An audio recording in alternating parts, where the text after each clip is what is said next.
Good morning. Welcome to the Health and Wellness Program. You're listening to Maree Gifkins. Resilience. Let's talk about resilience. Don't we need to have a lot of resilience this year? No other year that we've been alive, unless you're like 100 years old, we need so much resilience in this year. And seems to be month after month after month, and we need to build up more and more and more. Oh my gosh. And I am noticing it. I'm very busy with clients coming in and for different conditions and problems, of course, and but the biggest thing I'm noticing is it's so hard to stay okay with everything. There's just so much going on, and we're constantly bombarded with this, that, the other thing, then family stuff and what's going on in New Zealand, let alone the rest of the world, and then it only takes one more thing and we just burst into tears, or we get angry and frustrated and start yelling at somebody that really doesn't deserve that growling. And so I'm having to just keep people calm and relax them and just talk them through things, or have a bit of a laugh about something, or suggest a few things. And I thought, well, maybe that's what we could talk about today, is that real self-care and looking after ourselves through these times. Sometimes we need to go and see somebody and have a talk to somebody, or have some therapy, and sometimes it's therapy and talk, and just sort of have that top-up. We need top-ups because it's such a hard year. So don't take things personally, it's hard for everybody. I was just talking to a therapist this morning, and we were discussing how, as a therapist, we would do, maybe every 2-3 months we'd do some self-care on ourselves and make sure that we're okay and we're up and functioning and we're all good, because we're looking after people, so we have to be good.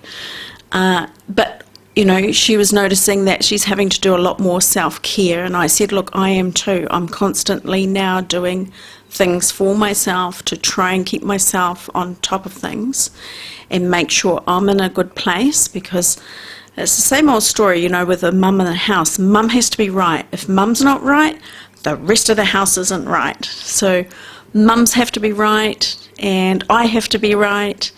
Otherwise things topple. I'm not saying that men don't have to be right. That's not what I'm saying. I'm just saying if there's a mum in the house, she has to be right, because, you'd remember as you're a child, if mum was grumpy, you just vacate quick. You stay away. We're amazing creatures, and we're juggling so many things that we have to, look after ourselves. And quite often we are at the end of the list. We get everything else done for everybody else, and then we're like, oh, if there's any money left, I'll do this for myself.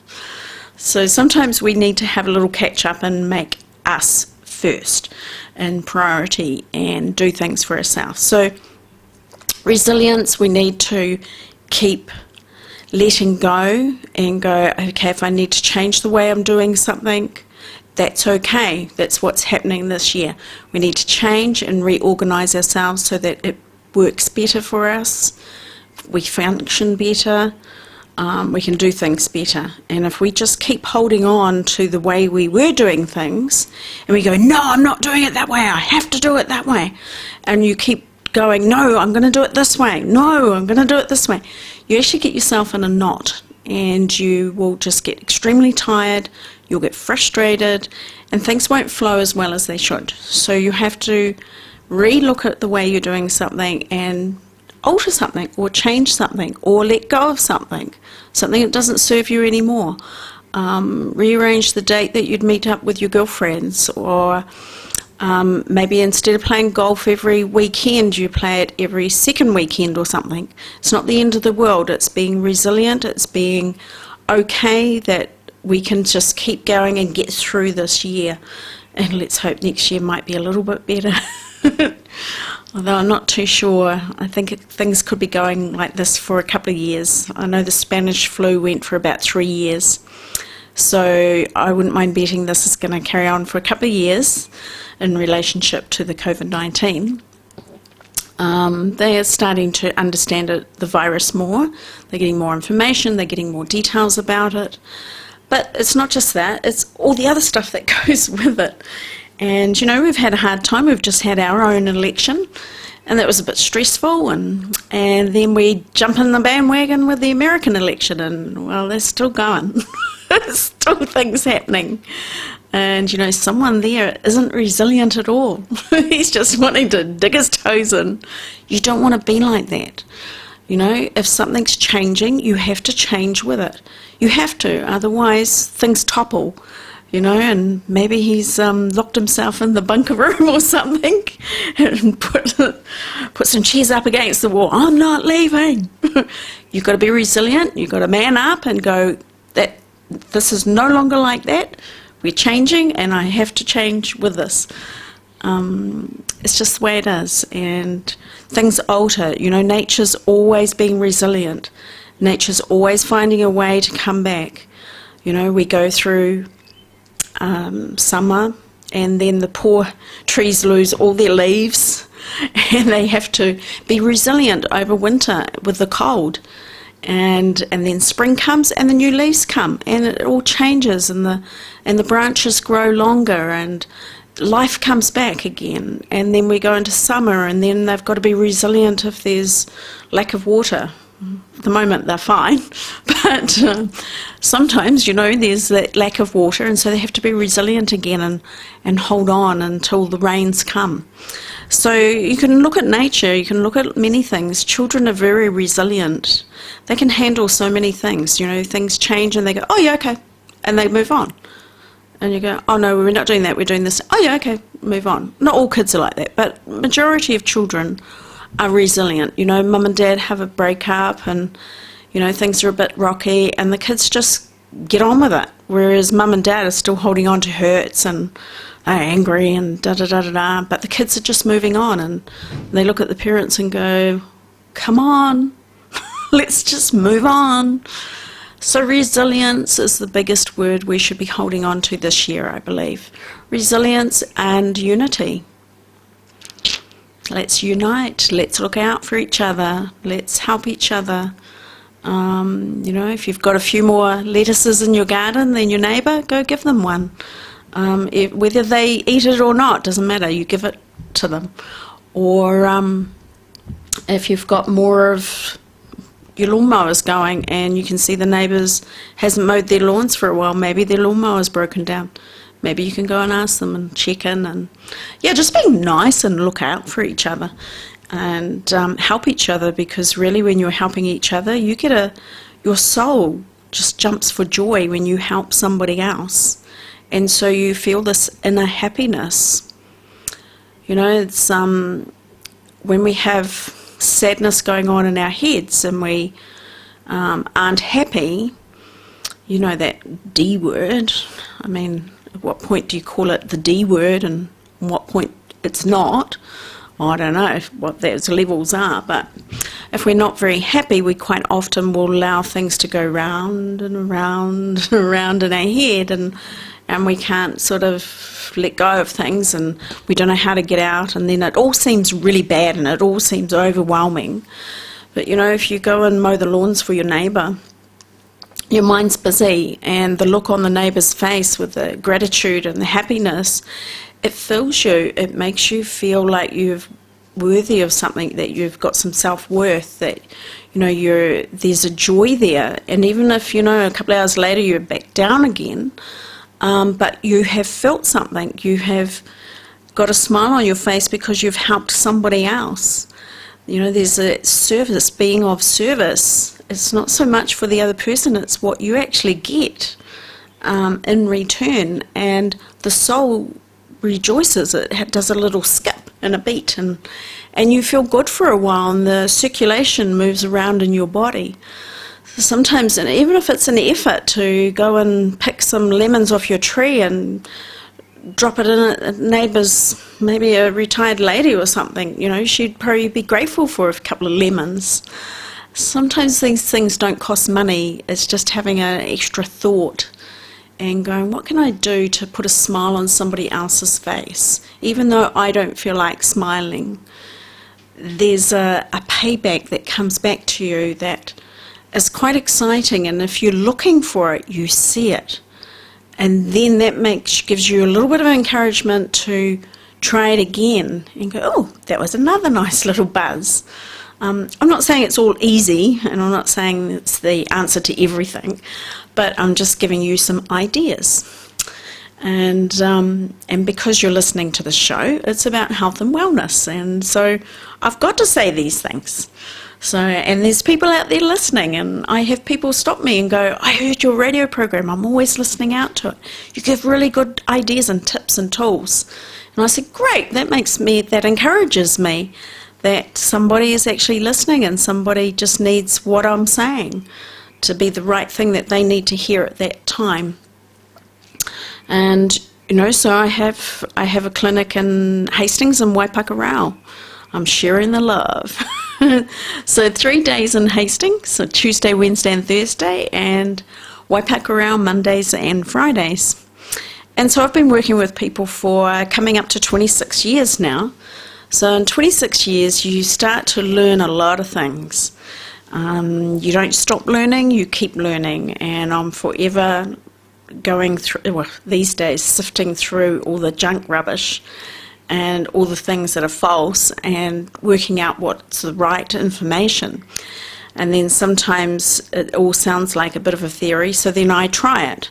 Whether it's a supplement or a food type or whatever it is, I'll give it a try first. And if it makes a difference with me and I respond to it, then I don't mind telling people about it. But if it doesn't work and I don't notice any difference, it's gone.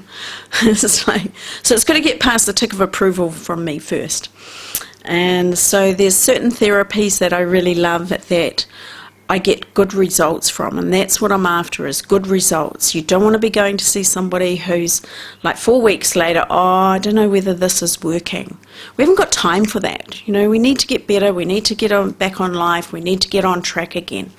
So I know that, the people that come to see me, they haven't got time to waste. It's like, I either have the answer or I don't. And you might have to go looking somewhere else. So I'll soon tell you if I have the answer or not, or I think that this possibly would help with you. And then I'll give you an idea how long you'd have to wait, whether it's 1 or 2 treatments, or if it's like a supplement. I'll then explain to you that within a week you should be noticing differences, or whatever it is. And, I had a lady the other day, and she'd not quite dragged her husband, but almost. And he had one leg shorter than the other by about 2 inches, which is a huge amount. He was only in mid-30s, and from age 15, I think it was, he had pain on his hip, and it would come and go, and then the leg started shrinking. Over the last 10, 12 years, 15 years, the leg was shrinking, and the muscle tone was going down on that same leg. And he had scans and x-rays and MRIs and all the usual things, and they couldn't understand what was wrong with his hip. They said that he can't find anything, nothing's showing in the blood, we don't know why it's shrinking, we don't know why it's doing this. When it gets too bad, we'll give you a hip operation, but there's no guarantee that's going to make everything better, but, And so then they would go to different massage therapists or physios and a few different other treatments, and he wouldn't really get very long relief. And so she had heard about me, and so she made an appointment for him, and he's like, no, I've been everywhere, don't need to see you. Nah, she's not going to help, no. And she goes, no, you just never know, let's go and see her. And so they came in, and they sort of owned up that they were, been everywhere, done everything, sort of thing. And I said, oh, yeah, I understand that, it's really hard, but you never know, you don't know unless you try sometimes. And so I went through checking him out and the length of the bones and the muscles, and could see the wastage, and just did the usual basic things that most other therapists would have done probably as well. And then I got him to do some exercises, putting a leg in a different position compared to the other side to see which ligaments and muscles were tightening up. And anyway, I worked on him for a little while in the hip area and the muscles in the leg, and then got him on the massage table and did both of his feet, the foot joint mobilisation on the feet. Got to do both feet, can't do one leg, doesn't work because quite often the other leg is taking all the hit, and been leaning on that side because the other leg is, not doing what it's supposed to do. And so you've got to do both legs, both feet, to keep you in balance and to stimulate both, because the other one's been taking quite a hit. And then I got him up and I said, now walk. And he just had this big smile on his face, and he goes, oh, my leg feels much better. I feel like there's more freedom there. Okay, it's not the same length as the other one. That would take a bit to get 2 inches of length. And he said, but it feels so much better, and it's not so tight. And so he was quite happy with that first treatment. And then the wife said to me, she goes, so do you think you can fix him? And I looked at them, and, I love miracles and I love hope and faith and all that. It's very good. You've got to have those things. But to be able to actually say to them, I can fix you, I just said, hey, look, I'm pretty honest and I'll tell you exactly how I'm thinking. I don't know at this stage. You give me 3 treatments with him, then ask me the question again, because I need to see if those muscles and ligaments are going to stay relaxed or they go straight back to where they were. And that's the thing I have to wait for, to see if they'll stay relaxed and I can get in a bit deeper and a bit deeper each time.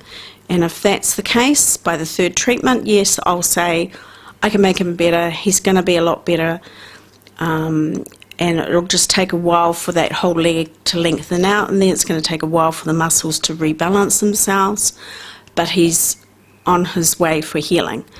So sometimes you can't give a promise and you can't just say, yes, it's going to happen. You have to have a few treatments first to see how the body's going to respond. But I'll do everything I can to get him right again, because 2 inches is a long decent shortening of one leg. So I am pretty honest, and I'll tell people what I'm thinking at that time. Mightn't be, I said to her, it's not what you're wanting me to say, but I won't say what you want me to say if it's not truth. I said, I'll be honest and I'll be straightforward, and that's the best I can do for you.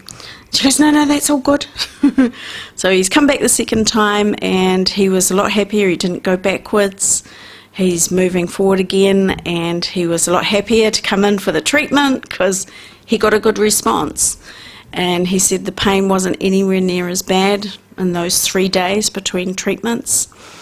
And so he was a lot more hopeful. And then I treated him again the second time, and then when he was leaving, I got him to walk again, and he goes, this is so great, I feel even more release.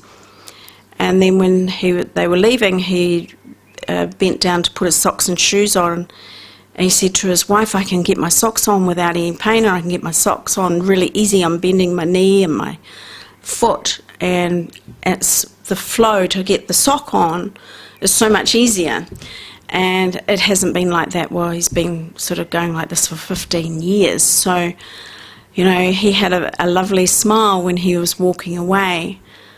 You sort of, as a therapist, you sort of forget what some people are struggling with, and it's so nice to see.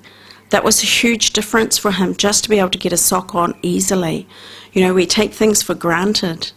And when you see something like that, it gives you that little, wow, my life is pretty cool. I don't have that problem. So it is nice as a therapist to see these things at times, and it just reminds you, people really struggling. There's hard times there for people. So resilience, we need those resilience, and sometimes we need other people to just give us a helping hand through some things. I've talked about before on one of these programs about the bark flowers. You know, the bark flowers is very easy, it's very simple, it's not complicated, you can't get addicted to it. I've never heard of anybody having a reaction to a bark flower either, actually. And they work on the emotions and feelings for the person. So if you're a little bit stuck and your mind's going round and round in circles and, you know, on one subject, then the bark flower that you need is white chestnut. And white chestnut will help that hamster on a wheel effect. So it brings your mind back and you're able to refocus again.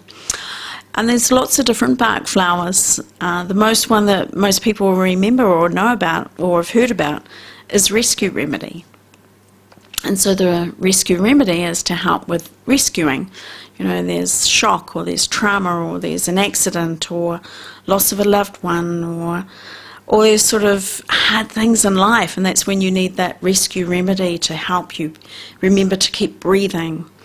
And then there's one for walnut, that's for changes in your life. So any changes, whether you're going through teenage years or puberty, menopause, shifting house, shifting jobs, shifting religions, getting married, breaking up, anything where there's change involved, walnut is very good for that. There's an olive for mental exhaustion, where there's just been so much going on in your head and you're just exhausted.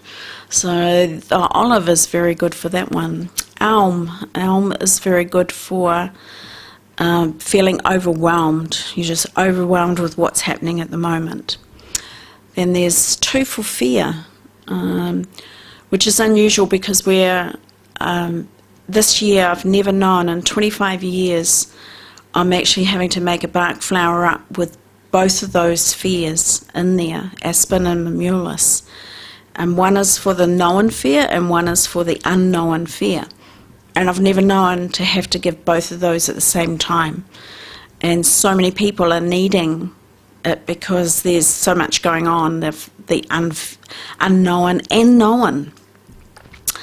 And so there's quite a few different bark flowers. So the bark flowers is nice and simple. It's 4 drops under the tongue, 4 times a day. You can't get addicted to it. Doesn't cost a lot.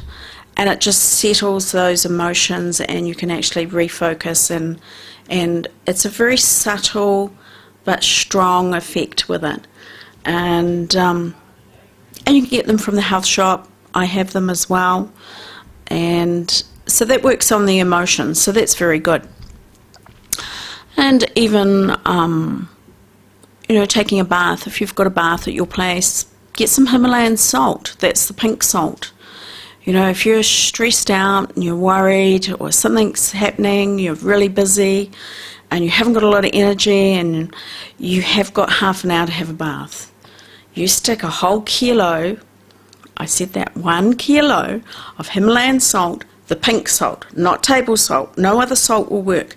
Himalayan salt, the pink salt, stick it in the bath, a whole kilo, lie in there for 30 minutes, body temperature, not too hot, not too cold, 30 minutes, and you will feel better when you get out. You'll feel relaxed, calmer, and you can get on with things. So what happens with the Himalayan salt is there's a lot of minerals in there, natural minerals. The minerals will go in through the skin. Oh yay, it's nice and simple and easy. Toxins come out, minerals go in, so you've got to pull the plug. Don't let somebody else hop into your bath water because they'll get your toxins. So pull the plug and let it go. But that's a very quick way to just top you up very fast. Sometimes you need to do it once a week. So the Himalayan salt's very good for the skin. Or if you've been in the garden all day and your muscles are aching, Epsom salts. Have a bath with Epsom salts, 500 grams. And so it's got the magnesium sulfate. Sulfate is always good for the immune system. The magnesium is really good for the muscles. So again, it goes in through the skin. So it tops all your muscles up instantly. It helps you sleep better as well. Magnesium's a very important mineral these days because it's what we call the happy pill. It puts that spark back in your eyes. Oh, life's not so bad. Feeds the muscles so the muscles feel better. It's good for the bowels and helping to regulate the bowels better.